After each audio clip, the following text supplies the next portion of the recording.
Okay, y'all, so I wanted to just jump on here and give you guys a quick update about the Circle K situation that I posted on yesterday. For starters, I want to thank you guys for sharing it and getting it to all the right places and touching the right people.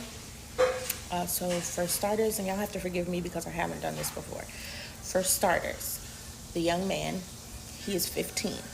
So the minor in the video, he is okay. I can't speak to how he is, mentally and emotionally, but he is okay. Um, about an hour after the video, he was released from police custody. He did not go to jail. Um, there were no charges put on him. The store manager, Marie Mims, she retracted her statements about him harassing people and vandalizing property. The police officers did not charge him with resisting arrest or anything like that. If you guys go back and look at the video, there is a Honda dealership that is across the street from that Circle K. They drove him over to that lot and then took off the feet restraints, leg restraints, and handcuffs, and they let him go. Yeah. And another customer witness that was there on the scene brought him to his mother. So he is doing fine. He's fine. There's that. Secondly, so like I said, the store manager's name her on Facebook, it is Marie Mims, Marie Mims. She recently changed it to Henry Acker or something like that. So there's a lot of back and forth that I'm seeing. So I will keep checking back. But first they said that she was fired. Then they said she was transferred. So I don't know which is true, unfortunately, but I will keep checking. The initial officer that had him on the ground in the video, he is on administrative leave pending the investigation. As far as the other officers, I'm not sure what's going to happen with them. I have been in contact with the young man's mother via Facebook. I'm not going to put her information out there. I did let her know, it would be between me and her, and it's up to her if she wants to tell the story or have her son tell his story. Another thing that I saw in the comments, there's a good bit of you that are saying my girlfriend pissed you guys off. So that is my wife, number one. When she made that statement, I don't have time, it was not referring to her not having time to assist the young man. The officer that had him on the ground, we had already had a back and forth. When he made his statement saying, so that means that he can just go around and kill anybody and do whatever he wants, that became a heated thing between my wife and him. And because he was going back and forth, she said, I don't have time.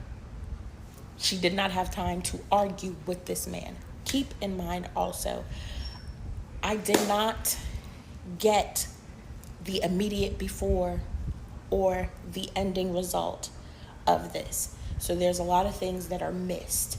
The articles, the news articles, Channel 2, Channel 5, I believe, and Channel 4 released articles and statements from numerous people. It's flawed. There's a lot of holes in there. There's a lot of lies in there, unfortunately.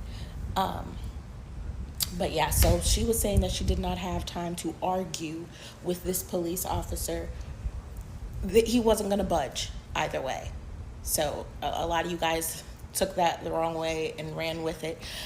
There's also a lot of you guys that are saying, oh, if I was there, I would have done this and this and this. Why didn't you physically insert yourself into the situation? And the thing is, I have a son and a daughter.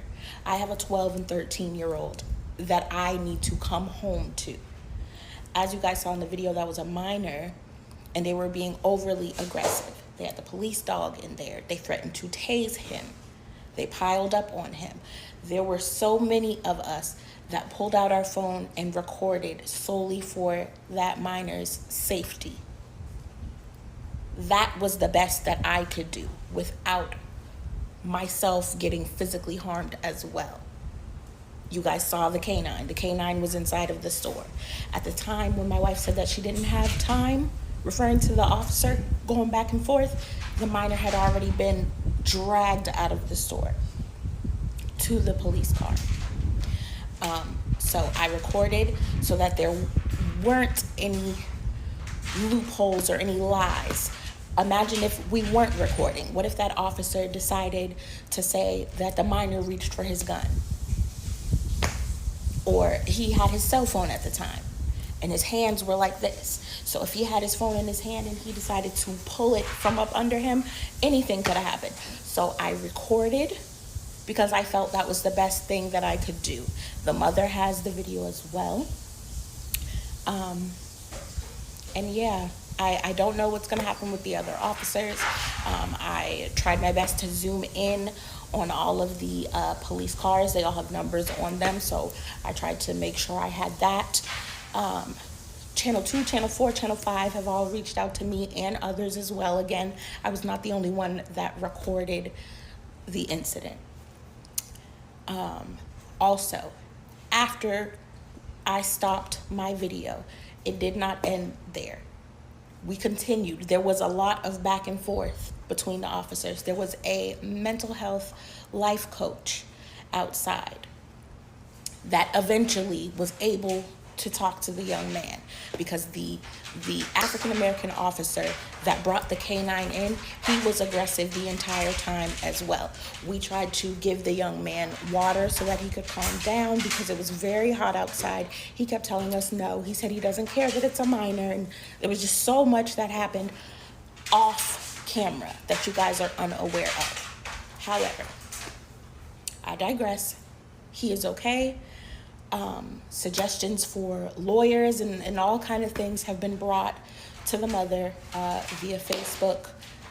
And yeah, so I mean, I had to be smart about what I was going to do, and I wasn't going to jeopardize myself being either attacked by the police dog, being shot, being tased, causing myself to be detained and taken away from my teenagers. You know what I mean? I'm glad that I was there to record, and again, I'm glad that the video blew up the way it did both here and on Facebook, because again, it got to the right people. Not all of the right people, but it got to the right people, and things did start happening. Also, this is not my situation. This is not my situation. So I don't feel like I can give you guys all of the answers that you guys are looking for, because this is not my situation. I don't know the young man personally. I don't know the mother personally. And had it have been one of my children and I was not there at the time, I would pray that someone would be there and record the entire situation. You know what I mean? So I wasn't thinking about getting badge numbers and things like that. I was solely thinking, let me record this incident as proof, as evidence that he is not doing anything wrong. And that's it. So that's all I have for you guys. If I find out more things, I will let you guys know. Or you guys can look on Facebook. But don't believe the news articles because they're incorrect. They're flawed, like I said. Y'all have a good day.